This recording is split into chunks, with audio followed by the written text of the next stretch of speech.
Ya, estamos de regreso. Hoy estamos con Michel Delet, experto, súper experto en gestión de emergencia. Lo hemos tenido siempre, habitualmente, conversando y vamos a hablar de cómo toma la gente y además del kit de emergencia, Michel, con respecto a esto. La Carola Martínez, geógrafa de la Universidad Católica, y Rodrigo Cienfuegos, ingeniero civil y doctorado en Ciencias de la Tierra. ¿Cómo estuve ahí? ¿Bien?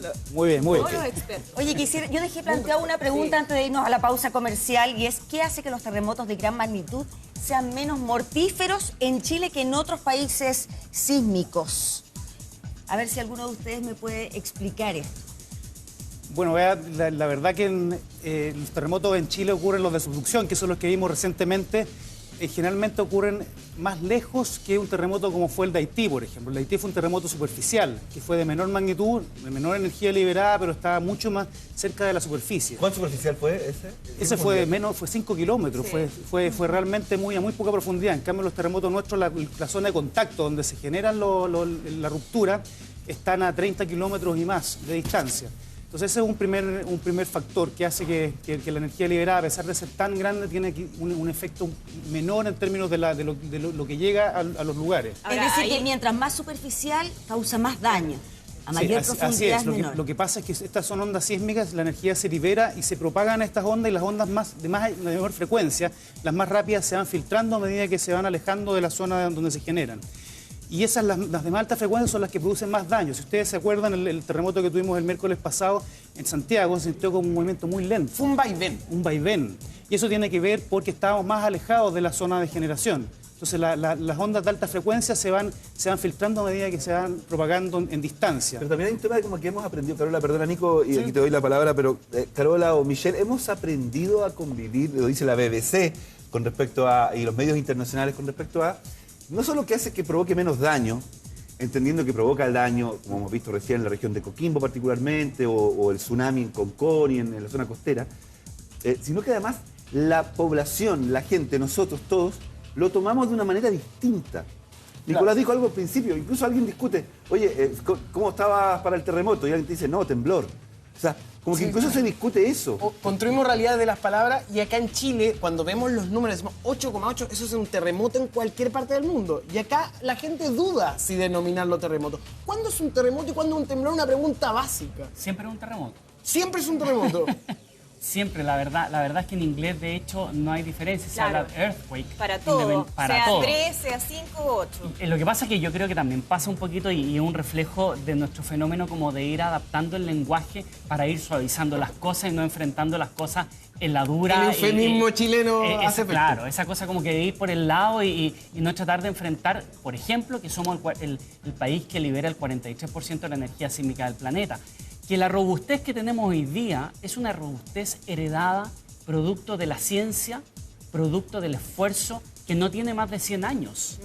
O sea, ¿a qué voy? La primera norma sísmica o los primeros esfuerzos de construcción son realmente alrededor de 1929.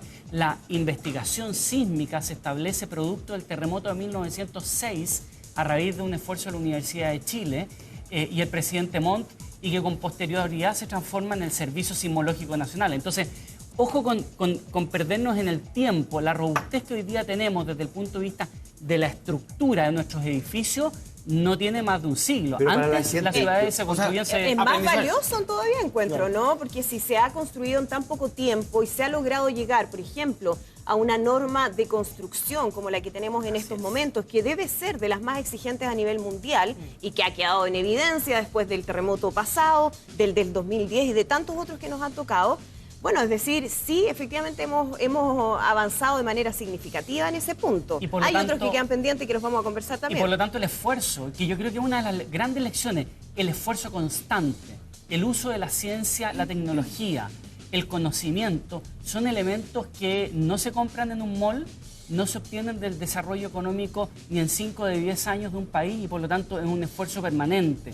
Y por lo tanto ahí no es parte ni de la buena suerte ni de la casualidad. Si tomamos ese ejemplo como experiencia y lo aplicamos a todas las cosas, pucha que nos podemos ir fortaleciendo. Perdona que mire el ombligo, pero que es un muy mal ejercicio, pero nos sirve para conversar de cómo la gente también ha ido de alguna manera sociabilizando el hecho de que somos un país sísmico, y uno se lo dice a los niños. Tiene que ver también ahí con el labor de los medios de comunicación. Por eso digo mirarse el ombligo, porque muchas veces se critica la exageración o el... ¿Cuál es la palabra correcta? Del pánico al cual usted puede llegar a ingresar si ve claro, todos los días la noticia y el que le atleta, ponen y hay algunos que se color, aprovechan. También que hay que los decir. medios le ponen color y todo, pero digamos una cosa, ¿cómo cambió el país? La sociedad, Carola, le pregunto a usted, con respecto a post-terremoto 2010, donde empezamos a hablar en la tele, en las radios, en los medios de comunicación, con geógrafos como tú, se empezó a hablar del tema, de que somos un país sísmico. ¿Ha cambiado Sí, nuestro hay país? un aspecto que tiene que ver con la reacción, donde los medios de comunicación han hecho una labor fundamental. Las personas hoy en día no esperan una alerta para evacuar y eso hace una diferencia vital para salvar vidas, Ya que es lo sabe. que interesa en un desastre. Sin embargo, hay un proceso que no termina la emergencia, que tiene que ver con el post-desastre y que a su vez también involucra un programa de reconstrucción en donde también tenemos que pensar mucho en cómo volver a ocupar las áreas devastadas.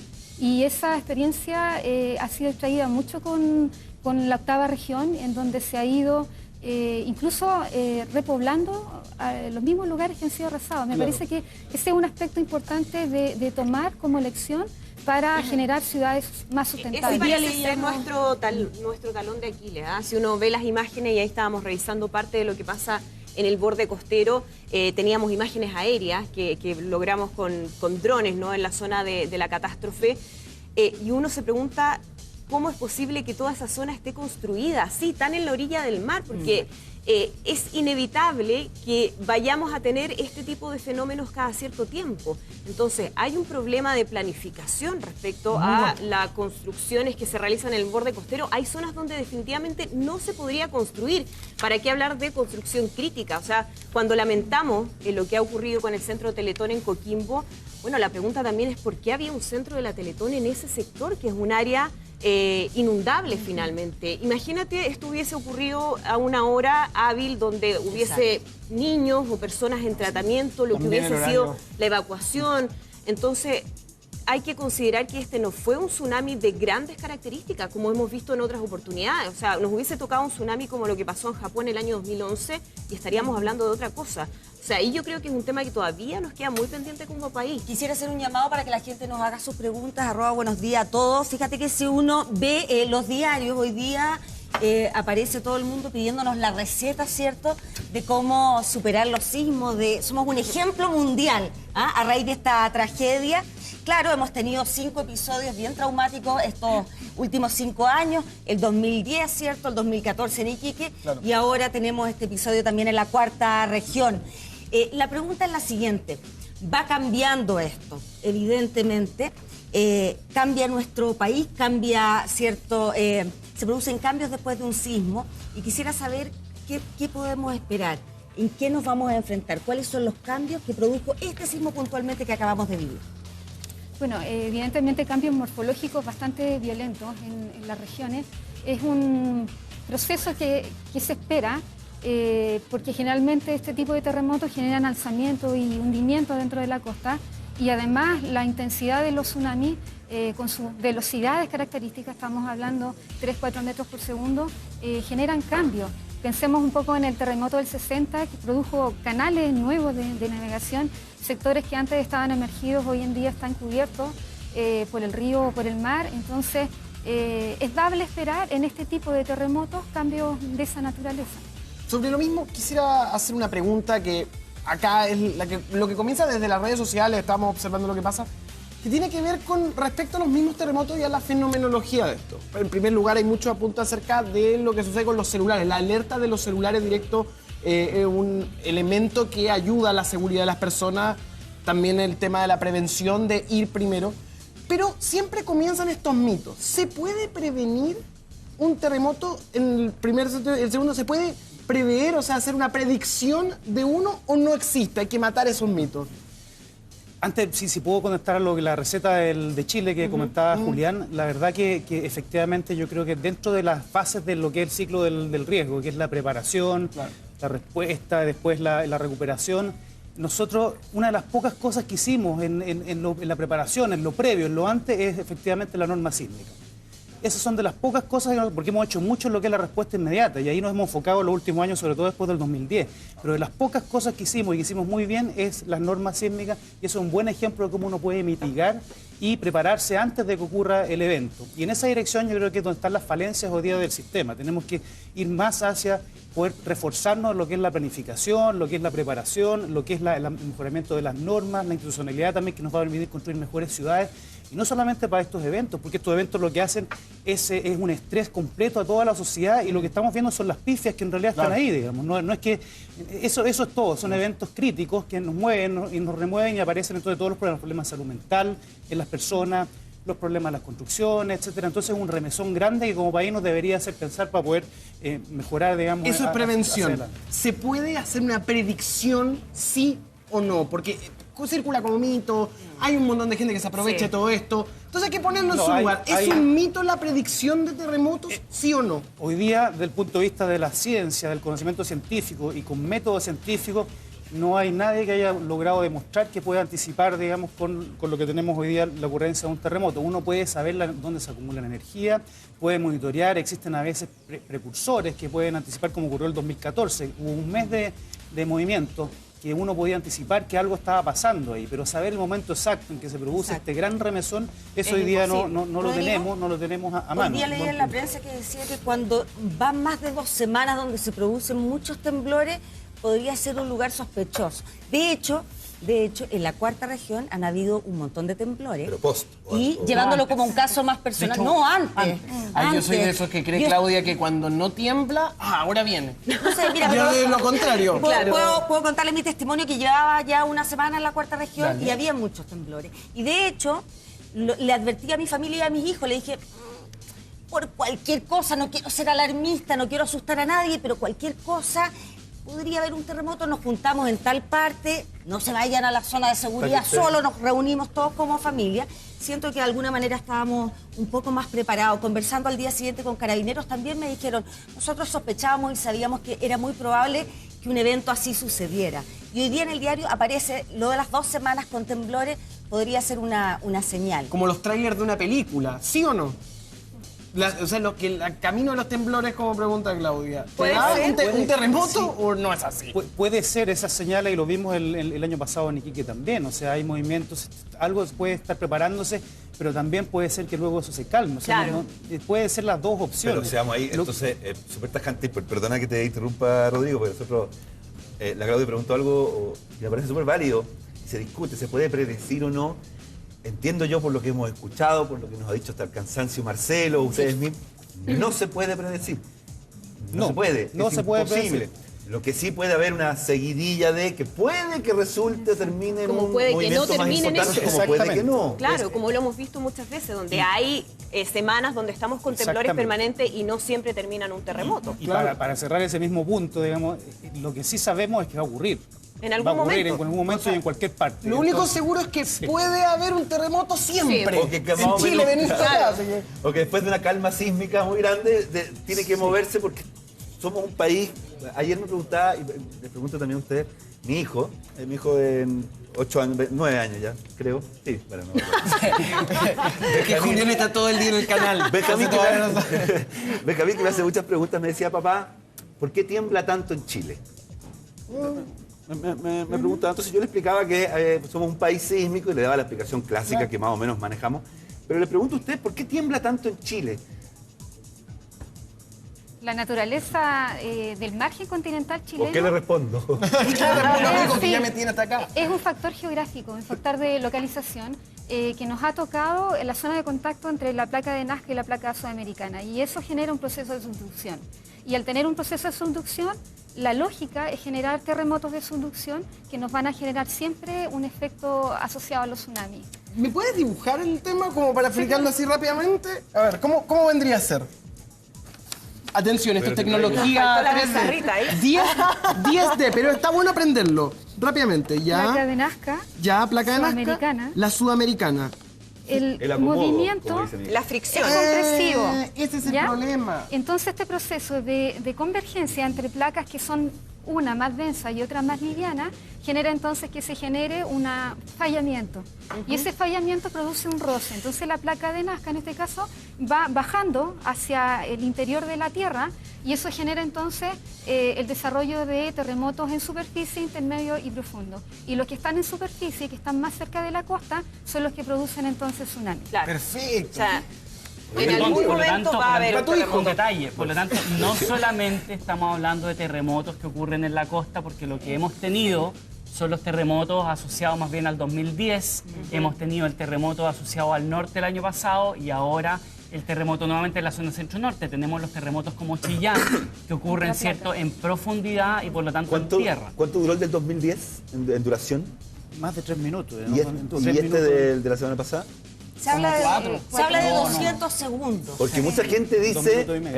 que este fue 8,4, el otro fue un 8,8, que lo sintió eterno. Me pasó a mí. En mi Muy experiencia, largo. yo soy de... No siento los temblores, yo le he contado a usted muchas veces, no lo siento. Además, soy sordo, por lo tanto, o sea, si no escucho movimiento, eso nunca tiene que moverse mucho. Y en este, después de un rato me paré. Lo mismo me pasó el 2010, no me había pasado entre medio. Sentí que fue muy largo. ¿Es así o es una sensación solamente comparado con el del 2010? Tú lo viviste, perdón, en un primer piso, segundo piso. ¿En qué lugar Edificio, estabas? pero primer piso. Ya. Primer piso. Eso es importante porque la duración del terremoto tiene que ver con la energía que se libera. Entonces, y de hecho el terremoto, cuando hablamos del epicentro, ¿cierto?, que es el primer dato que aparece, es el punto donde empieza el terremoto, pero el terremoto es un movimiento dinámico de la corteza de la Tierra. Y eso toma tiempo, eso se propaga. De hecho, el 2010 se propagó desde el epicentro de Sacuara de la Copquecura, que de hecho estaba en tierra, y por eso hubo mucha confusión en relación a la alerta con el CHOA. Pero luego se propagó hacia el norte, hasta Pichilemu prácticamente, se movió todo el suelo, y después hacia el sur. Entonces es un movimiento dinámico y el tiempo que tarda eso también da cuenta del tamaño del terremoto.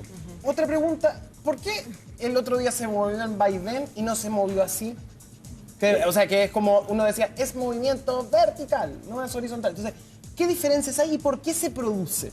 Yo creo que hay temas de percepción, pero también hay distintos tipos de ondas que O sea, se ¿cómo propagan. se mueve? ¿Cómo se mueve en general? ¿Así? ¿O se mueve así? Es lo que decía antes, puede ser, depende de la direccionalidad, depende de varios factores, pero básicamente la percepción más grande que nosotros percibimos tiene que ver con la frecuencia a la cual nos llegan esas ondas.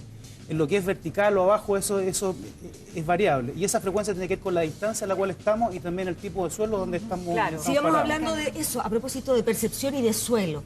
¿Dónde se percibe de manera más despacito, así más suave, un sismo así de grandes características o de frente a un terremoto? ¿En un subterráneo, en un primer piso? ¿Existe algún dato respecto a ese tipo de temas?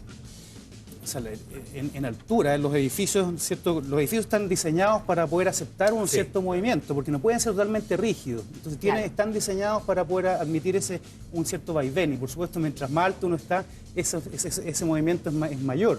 Ahora, eso está perfectamente considerado dentro del diseño y dentro de la norma sísmica, porque si uno tuviera algo totalmente rígido, sería mucho peor y sería muy difícil Claro, de poder Los que más lo sintieron fueron los que estaban en el mirador del Costanera, a 300 metros de Mala altura. suerte. Y que incluso hay un video, ¿no?, dando Pero como vuelta. vaya al mirador de Costanera un día de haber terremoto.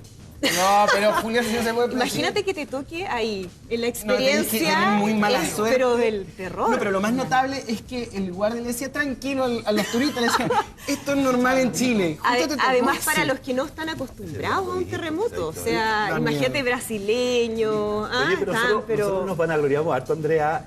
Somos buenos para... a mí me carga esto porque esto es un triste récord. Yo encuentro que es un triste récord el de que somos el país más sísmico del mundo, el que todo el mundo nos mira como ejemplo, porque finalmente son tragedias que le cuestan la vida. En este caso, a 13 personas fallecieron. Tenemos un montón de heridos, tenemos personas que han sido alguna vez desplazadas de sus hogares o de sus trabajos. Claro, efectivamente, en otros lugares el daño es mayor. O sea, yo me acuerdo Y- en Italia, año 2012, que Total. tuve la L'Aquila. oportunidad de vivir ahí, hubo un terremoto en Bolonia, si no me equivoco. El L'Aquila. ¿Ah? ¿Cierto? Ahí y quedó la escoba. Y fue, ponte tú, 5, 4 algo, se vino abajo. Porque efectivamente no Claro, están pero acostumbrados a el tipo esto. de Las construcción, construcciones. Pero son además otras. tiene mucho que ver con lo que señalaba Rodrigo y tiene que ver con la superficie. Por ejemplo, Nueva Zelanda es un país que está preparado para los terremotos, sin embargo en Christchurch tuvo un terremoto que fue inmediatamente bajo la ciudad y alrededor de 10 kilómetros de profundidad y generó una gran destrucción a una magnitud muy baja. Y eso tiene que ver, entre otras cosas, con dónde está localizado, cuál es el tipo de suelo, cuál es la distancia que hay en términos de superficie. Hay una serie de factores que afectan, y yo coincido con Rodrigo, una de las grandes herencias que hemos tenido en esta pasada. Por eso hay que ser cuidado con las calificaciones generales de cuán bien lo estamos haciendo, porque nos puede llevar a sentarnos en los laureles. El gran efecto que nosotros hemos tenido en este tipo de terremotos es la norma sísmica, que no ha sido casualidad, no ha sido producto de la naturaleza, y eso tenemos que proyectarlo a diferentes acciones. ¿Qué es la norma sísmica? Porque ustedes hablan como si todo subiera. En definitiva, aquellas normas o aquellas regulaciones que permiten que hoy día tengamos y digamos este edificio es antisísmico. El estándar de construcción que se exige como mínimo, porque piensen que en este terremoto las víctimas fatales están asociadas o a infarto, o sea, al susto que provocó, o al tsunami que se generó, y en casos puntuales a la caída, por ejemplo, de un muro de adobe, pero no hubo caída de edificios ni nada, que sí tuvimos, y también de manera muy puntual para el terremoto del 2010, tampoco fue una cosa tan general, fue casos puntuales en Concepción, un gran edificio que fue como el ícono de, y acá en Santiago un par de edificios que tenían problemas de construcción. Yo no sé si idea mía o percepción mía, pero uno que ya roza los 40 años. No sé, ¿Rosa o ya pasó? Rosa a los 40 años, y bien de lejos todavía, pero más o menos por ahí. Le pregunto acá a Rodrigo, a la Carola. Hasta el 2010 yo tenía el terremoto del 85 en el cuerpo, lo digo así desde el punto de vista de lo que uno comentaba. El del 85 hay otros que no lo conocen. Como experiencia. Y claro, temblorcitos por aquí y por allá. Pero hoy día, mi hijo de 8 o 9 años ya tiene 3 terremotos. O sea, ha vivido en los últimos 5 años, de hecho hemos vivido 3 terremotos. Y una Copa América. Además, pero pero 3 terremotos. Entonces uno se pregunta, esa típica tía que uno tenía, yo soy de familia de Concepción, entonces la tía que te decía, mira, cada 20 años, 15, 20 años te va a tocar un evento como este. Claro. Pero hoy día, en los últimos 5, tenemos 3 terremotos. Entonces yo pregunto, ¿está más enojada la tierra con nosotros? Nos tocó justo, y tenemos la mala suerte, que nos tocó vivir todos en una misma época. ¿Por qué? Hay teorías que tienen que ver con paquetes de sismo, y se han visto en el año 60 también hubo algo similar. La verdad que también la historia que tenemos, el conocimiento que tenemos es bastante breve. Como decía Michelle, conocemos 100 años, tenemos observación de terremotos ya de manera sistemática. Efectivamente, los 100 años hemos observado algunos grupos, algunos periodos en que han habido un agrupamiento de grandes terremotos. Y eso puede deberse a que como está el cinturón de fuego está conectado, cuando se mueve un pedazo acá hay acomodo. Y esos acomodos pueden, quizás, porque no está demostrado tampoco, pero pueden haber alguna relación. Entonces, existen algunas teorías que hablan de estos paquetes o clústeres. Tú sabes que el conocimiento científico respecto a los terremotos ha ido variando. De hecho, el otro día estaba revisando un documental respecto a lo que sucedió el terremoto de Japón en el 2011, que me tocó además estar ahí y aprender varias cosas, ¿no?